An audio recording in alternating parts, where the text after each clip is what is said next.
he loves me. My boyfriend and I went to a beach house party this weekend. We drank wine and swam in the ocean.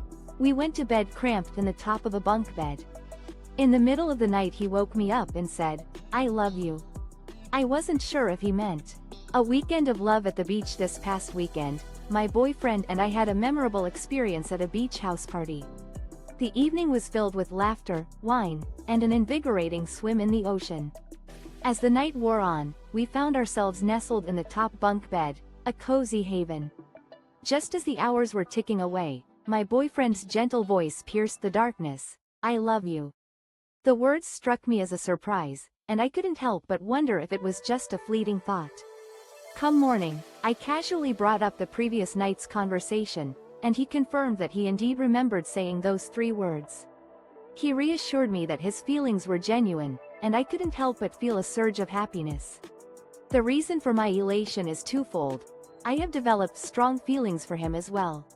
But what made this moment even more special is that it marked the first time he had expressed such deep affection.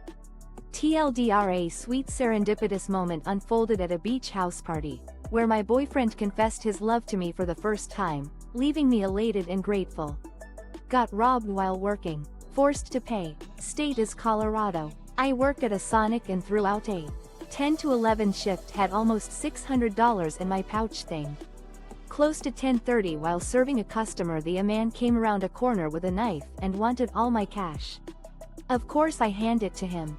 Burglary incident in Colorado. While working at a Sonic restaurant in Colorado, I fell victim to a violent robbery. During my 10 to 11 hour shift, I had a significant amount of cash in my possession, approximately $600. Around 10:30, a man wielding a knife appeared from around a corner and demanded that I hand over the cash.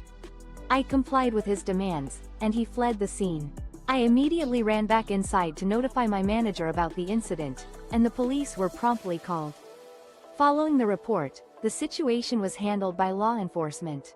However, 2 days ago, I received news from my manager that $573 would be deducted from my next paycheck due to the company's policy regarding stolen cash. Upon checking my payroll email, I found that my account balance was $0. Today, I received a call informing me that I still owe the company $43. I am unsure how to proceed with this situation.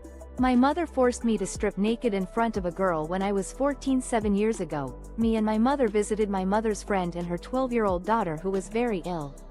My mother's friend was trying to keep her daughter happy and asked her if she wanted anything, and a traumatic incident from my childhood still lingers in my mind. When I was 14 years old, I was forced by my mother to disrobe in front of a young girl who was visiting our home. 7 years ago, my mother and I went to visit her friend and the friend's daughter, who was only 12 years old at the time. The poor child was struggling with her health. In an attempt to lift her spirits, her mother asked her what she could do to make her daughter happy. To our surprise, the little girl expressed a fascination with seeing a boy naked, specifically me. My mother, despite my obvious discomfort, made me strip down and remain in a state of undress for the duration of our visit. Looking back, I am left to wonder if I should harbor resentment towards my mother for putting me in such an uncomfortable and vulnerable situation. Broke down crying in front of my colon cancer patient. I've posted before. Yesterday I made breakfast for me and my wife. As I sat down to eat, my emotions got the best of me. I told my wife I'm afraid I won't be man enough for her after my cancer treatments and surgery.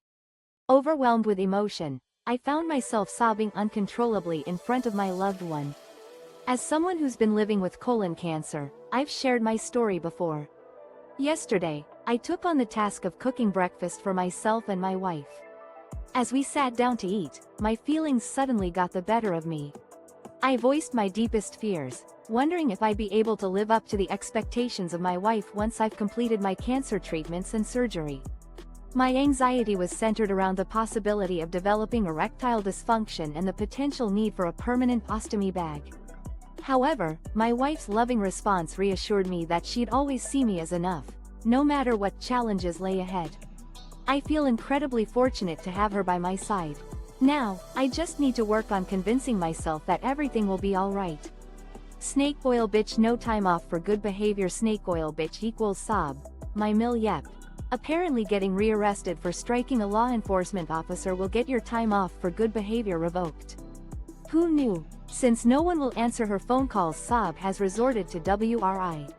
My mother-in-law's harsh reality. No favors for bad behavior. My mother-in-law's notorious behavior has finally caught up to her. It seems getting rearrested for physically assaulting a law enforcement officer has serious consequences. The reality is, this action has resulted in her losing the benefits of good behavior. Since her family has been avoiding her phone calls, my mother-in-law has taken to writing letters, specifically targeting my father-in-law. These letters contain demands, and it's clear she's struggling to cope with her situation. Her current predicament includes the loss of her second attorney, who had previously abandoned her case. This setback is further complicated by the ongoing charges and the impending animal cruelty case. Justice seems to be taking its course. My mother-in-law is facing the consequences of her actions. Let's hope this marks the beginning of a long and difficult journey for her. Edit. Update. TLDR.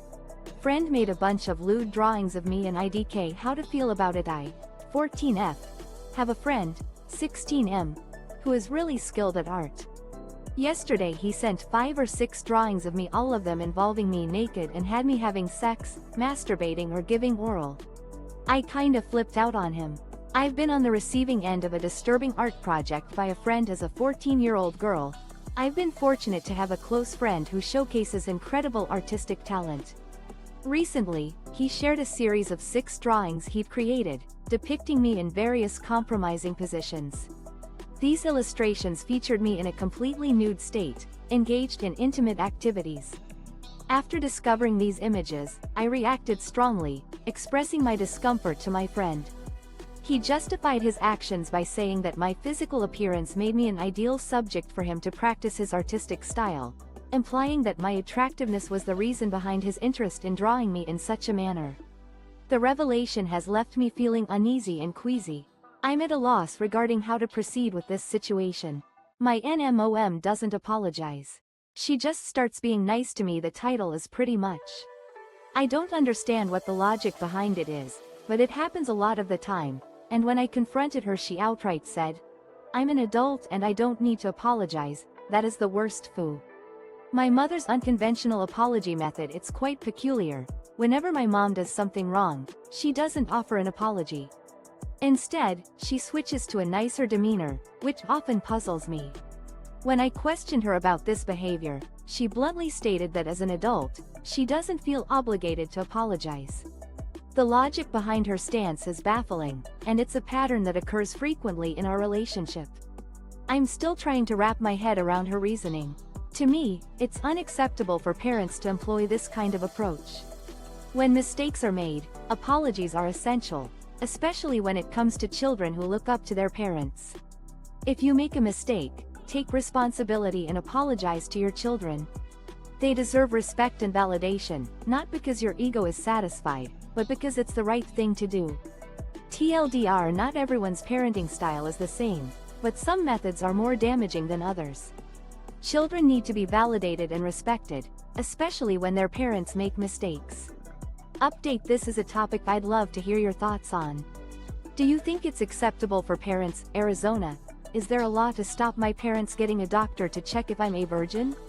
Or to stop them sending me to the Philippines?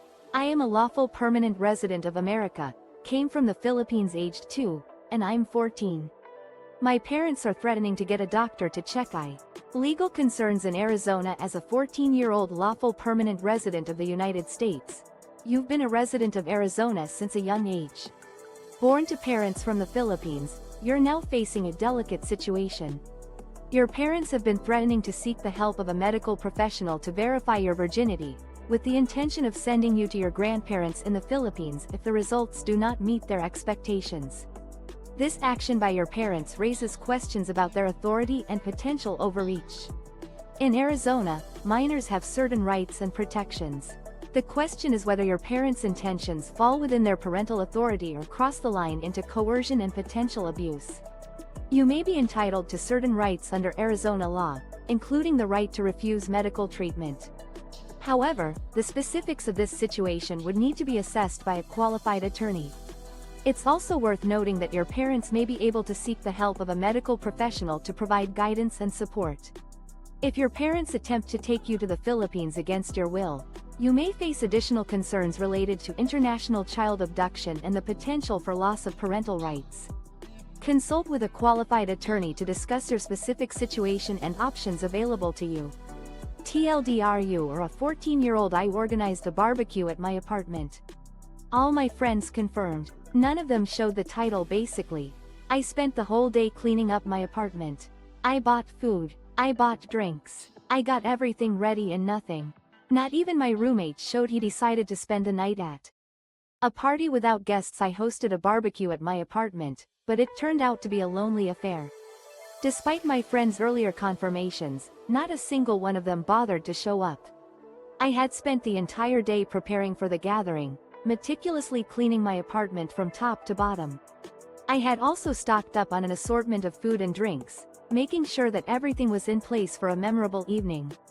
However, when the clock struck the hour, the silence was deafening. My roommate, who usually shares a similar schedule, had opted to spend the night at his parents' house, leaving me to face the emptiness alone.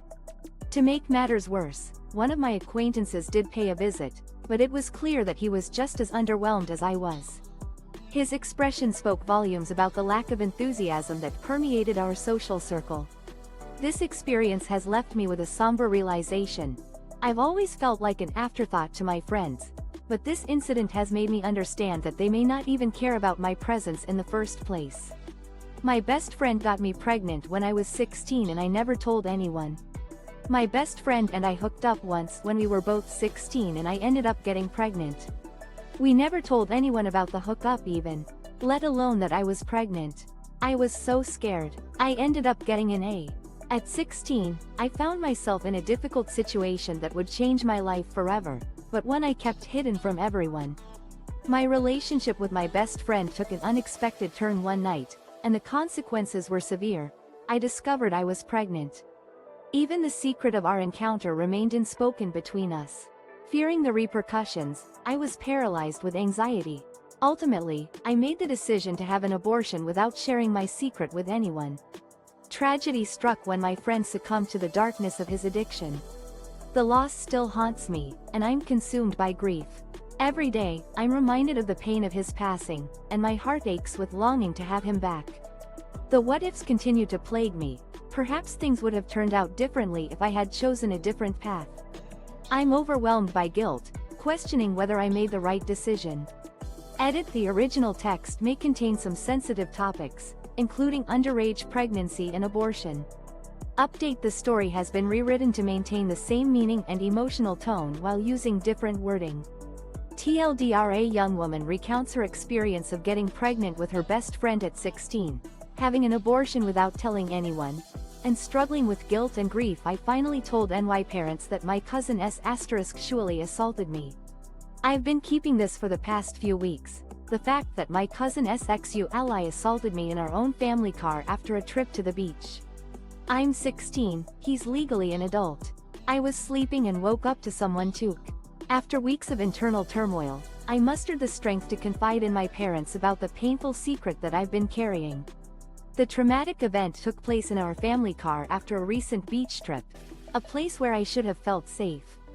I'm 16 now, but at the time of the assault, I was younger and more vulnerable. My cousin, who has since become a legal adult, committed the unthinkable while I was asleep.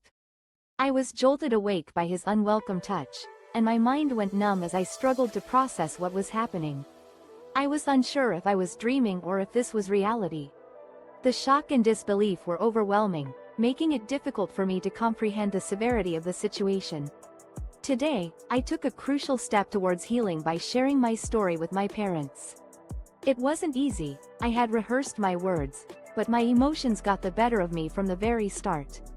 Despite my initial tears, I feel a sense of pride and accomplishment, knowing that I've taken the first step towards confronting this painful truth. Edit: this story is based on a real-life experience, but the exact details have been modified to maintain the author's anonymity. Update: this story has been created for informational purposes. I was sexually assaulted in and the police got a search warrant for my phone. I am in Arizona. I was sexually assaulted. The assailant was still on my property when the police arrived, and he was arrested. The police took me to the station and asked me to give them my phone. In the state of Arizona, a traumatic experience unfolded for me when I was the victim of a sexual assault. Upon the police's arrival, the perpetrator was still present on my property, and they were subsequently apprehended. Following the incident, I was taken to the police station, where I was asked to surrender my phone. I found this request to be unreasonable, so I initially declined. However, the authorities obtained a search warrant the next day, which granted them temporary possession of my phone for 24 hours. The circumstances surrounding the acquisition of the search warrant for my cellular device are unclear to me. Additionally, the police requested that I return to the station for further questioning, which I politely declined. TLDR police obtained a search warrant to seize the victim's phone after she refused to surrender it initially,